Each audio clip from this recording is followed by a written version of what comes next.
Banyak orang bilang bahwa pentingnya dalam keluarga itu adalah komunikasi. Bagi saya komunikasi itu tidak cukup tanpa adanya saling pengertian, saling memahami dan saling menerima, dan tentunya saling mengasihi.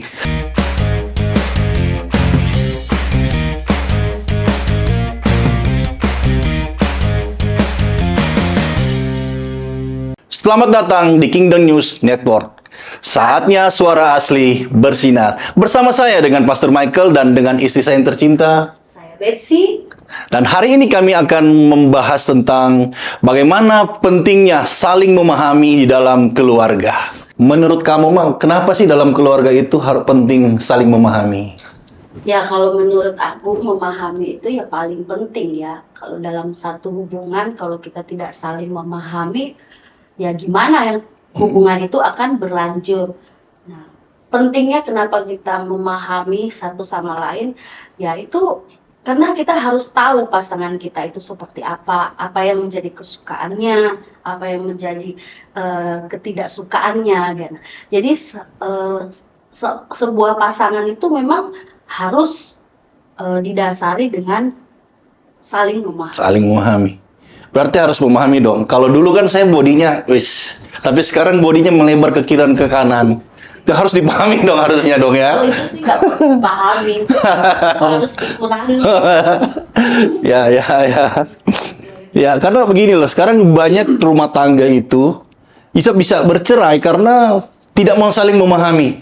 Jadi mungkin dahulu dia melihat, istrinya yang orangnya mungkin lemah lembut. Tapi setelah menikah, ketemu dengan istri yang cerewet, atau mungkin dulu suaminya dilihat dulu orang yang baik lah, yang rajin. Tapi ketika dia menikah, dia menjadi orang yang kasar, dia menjadi orang yang pemarah, dia menjadi orang yang pemalas. Nah, ini yang paling penting di dalam rumah tangga kalau menurut saya ya. Itu paling penting untuk kita saling memahami. Karena begini, banyak orang bilang bahwa pentingnya dalam keluarga itu adalah komunikasi. Bagi saya komunikasi itu tidak cukup. Tidak cukup tanpa adanya namanya saling pengertian, saling memahami dan saling menerima, dan tentunya saling mengasihi. Karena apa? Karena pasti ketika kita mau menikah, pasti kita akan memberikan yang baik-baik aja, kelihatan baik-baik aja. Tapi setelah menikah mungkin sifat aslinya itu bisa keluar. Nah, ini pentingnya untuk saling memahami. Dulu ketika saya juga ketemu dengan istri saya, ya saya melihat bahwa istri saya ini orangnya pendiam ya. Nggak taunya saudara, cerewetnya minta ampun. Tapi puji Tuhan, kalau saya bersyukurnya di mana? Kalau saya punya istri yang mungkin tidak cerewet, mungkin saya lebih agak nakal.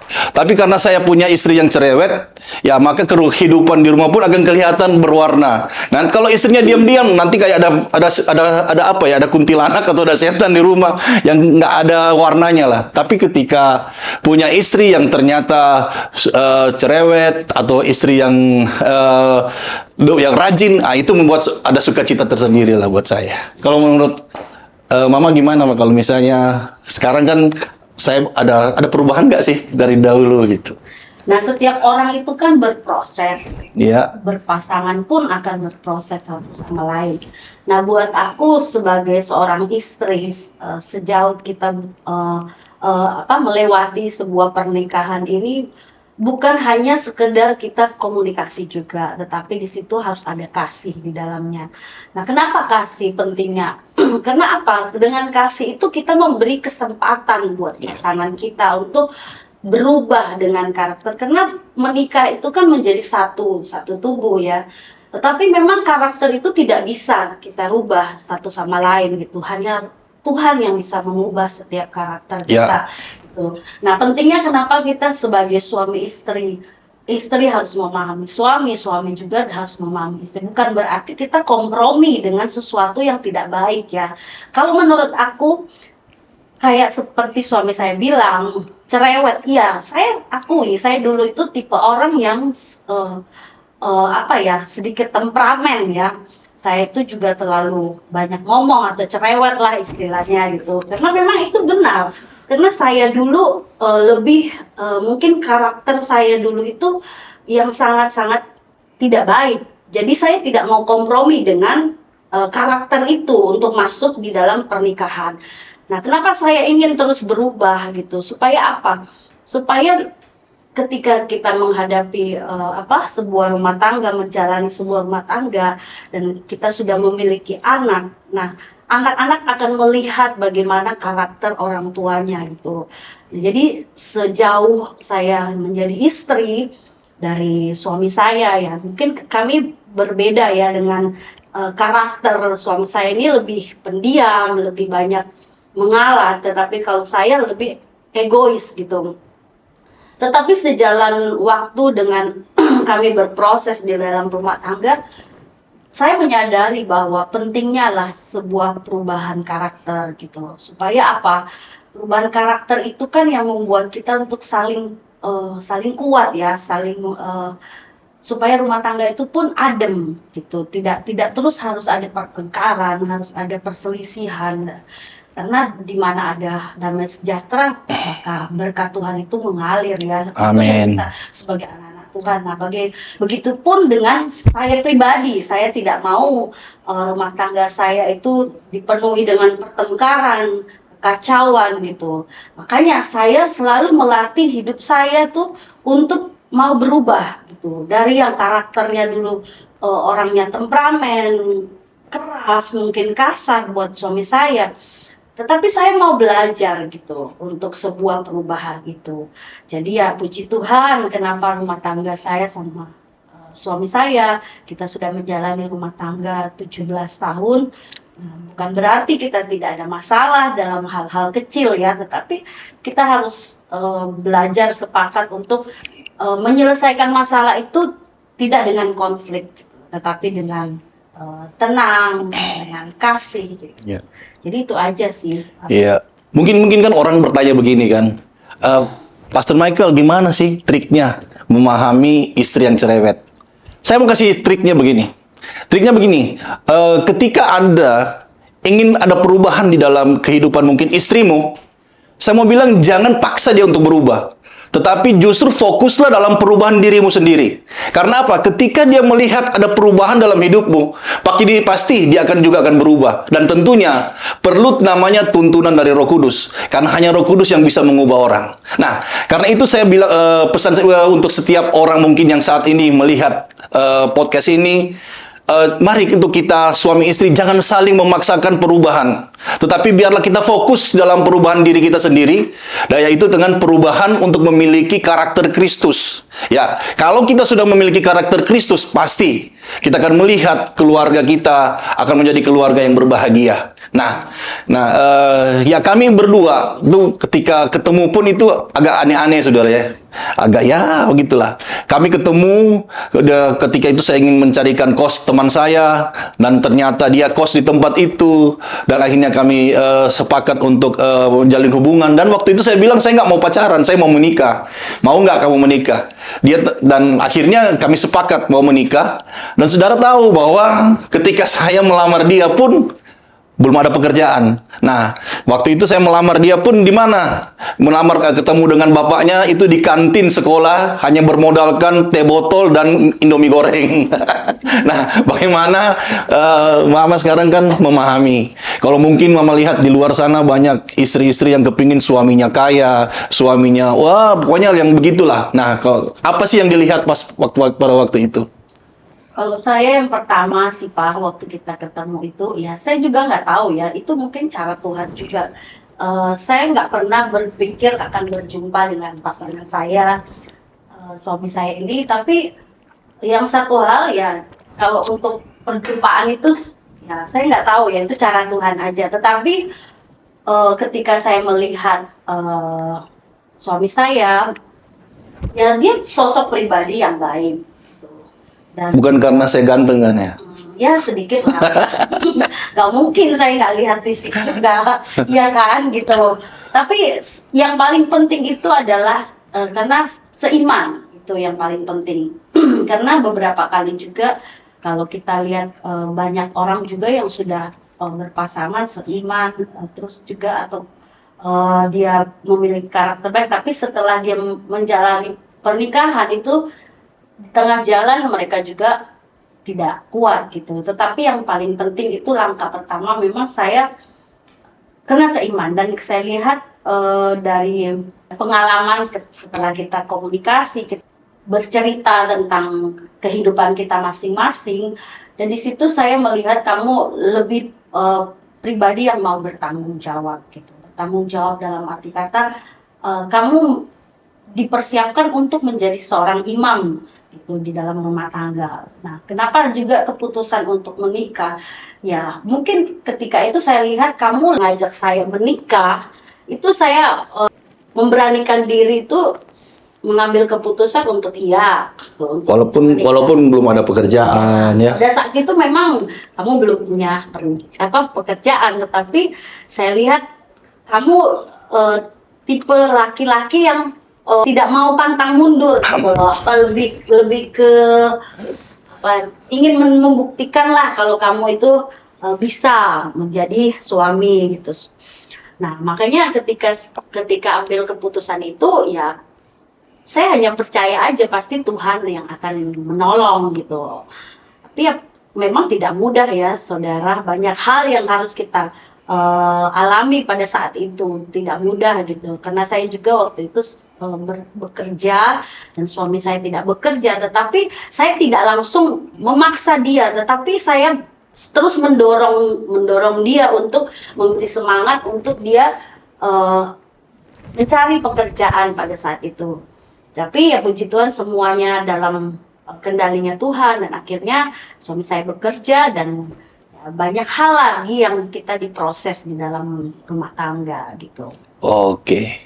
Ya kalau memang sih kalau dibilang ya, memang di balik suami yang sukses itu ada istri yang luar biasa. Tetapi bisa juga di balik suami yang hancur ada istri yang hancur-hancuran juga ya. Seperti Isabel ya, dia bisa mempengaruhi suaminya raja sampai membenci Elia kan. Nah di sini saya juga bilang ya bahwa setelah hal itu memang saya banyak juga dorongan dari istri saya bagaimana saya berusaha untuk mencari pekerjaan, dan puji Tuhan, ya saya percaya ketika suami istri itu sepakat, ada kesatuan hati, ada satu dalam doa, maka Tuhan memberkati. Dan kami melihat bagaimana pekerjaan Tuhan di dalam pekerjaan saya, dari staff biasa, dari seorang customer service, kemudian naik dalam 2 tahun naik marketing sebagai supervisor, asisten supervisor, kemudian 2 tahun kemudian langsung jadi manajer, kemudian senior manager. Nah, itu sampai akhirnya menjadi seorang kepala cabang di kota Surabaya di salah satu perusahaan asuransi Korea. Nah, tetapi akhirnya Tuhan memanggil saya untuk benar-benar full time dalam pelayanan. Itu artinya apa? Meninggalkan suatu zona nyaman kami di mana setiap bulan kami punya penghasilan tetap yang ya kalau bilang penghasilan cukup besar. Kemudian kami punya jaminan kesehatan, kalau sakit pasti ke rumah sakit dengan kelas kamar pun yang mungkin sudah VIP. Tapi setelah Tuhan memanggilkan kan berarti harus meninggalkan itu. Nah, saya memang banyak bertanya kepada istri saya, bagaimana dia bisa memahami itu ketika memang benar-benar kami itu harus meninggalkan zona nyaman kami. Sedangkan kami punya 3 anak. Mungkin orang lain bilang, oh kamu gila, kenapa kamu harus meninggalkan pekerjaan kamu untuk melayani Tuhan? Kamu kasih makan apa istrimu, kamu kasih makan apa anakmu?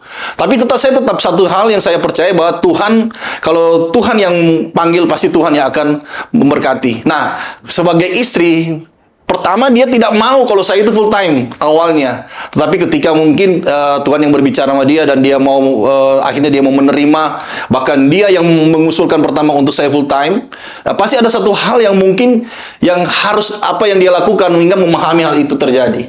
Apa sih waktu itu? Waktu Tuhan memanggil kita untuk benar-benar berada dalam ya panggilannya, memang awalnya itu saya tuh menentang suami saya untuk dia full time gitu, karena saya masih memakai logika ya, karena kan nggak mungkin gila punya anak 3 dan dimana mereka juga membutuhkan banyak biaya, bagaimana kehidupan rumah tangga kita. Tetapi ada momen tertentu ketika saya benar-benar taat kepada Tuhan, dan itu bisa dibilang bukan dengan kekuatan saya, itu cuma dari Tuhan. Nah, pada waktu tahun 2000 berapa ya Pak? 2001 ya. 2021. 2021 ya. 2021 itu ketika COVID itu, pada saat COVID juga lagi melanda, itu sebenarnya sudah banyak juga orang yang mengalami kehilangan pekerjaan ya pada saat itu, dan banyak juga orang yang ingin bekerja tetapi tidak ada pekerjaan yang menerima. Nah, keputusan yang saya ambil ketika itu, ketika suami saya nggak tahu bagaimana Tuhan memanggil secara pribadi suami saya, tetapi saya percaya semua itu dalam kendalinya Tuhan, dalam rencana Tuhan. Nah, ketika waktu suami saya sudah memutuskan untuk full time, tetapi terbentur dengan keputusan saya yang masih belum. Tetapi pada saat itu, waktu suami saya mengalami proses ingin resign dari perusahaan itu, saya sempat bertanya sama Tuhan, Tuhan, apakah ini waktunya untuk kami berdua dalam panggilan Tuhan dalam full time gitu. Saya sempat bertanya-tanya, saudara, sampai saya juga kadang-kadang sulit tidur pada saat itu. Ini benar nggak ini dari Tuhan gitu? Karena saya takut gitu loh untuk bilang itu dari Tuhan. Berkali-kali saya melawan pikiran itu, perasaan itu. Tetapi akhirnya pada saat momen di mana waktu saya mengambil satu komitmen gitu, saya doa dan puasa pada saat itu, dan saya sudah melihat suami saya begitu ingin resign dari perusahaan itu. Saya cuma tanya, Tuhan, kalau memang ini benar yang Tuhan mau gitu, Tuhan harus bicara sama saya. Kalau Tuhan bisa bicara dengan suami saya, Tuhan juga harus bicara dengan saya, karena saya nggak mau memakai feeling saya atau apapun dengan kekuatan saya. Pada saat itu saya ambil waktu untuk puasa dan saya berdoa, saya bergumul di dalam kamar, saya beberapa jam saya nggak keluar, saya cuma menangis di bawah kaki Tuhan, cuma bilang, Tuhan, apakah ini waktunya Tuhan gitu. Saya cuma bertanya sama Tuhan, dan ketika saya penyembahan, saya berdoa, saya menangis, di situ ada suara di Roh Kudus bicara di hati saya, dan suara itu 3 kali bilang, ikutlah aku, layani aku. Dan ini membuat saya semakin bergetar. Sampai saya juga Jangan nangis. saya kalau ingat momen itu, saya sangat-sangat mengingat kebaikan Tuhan.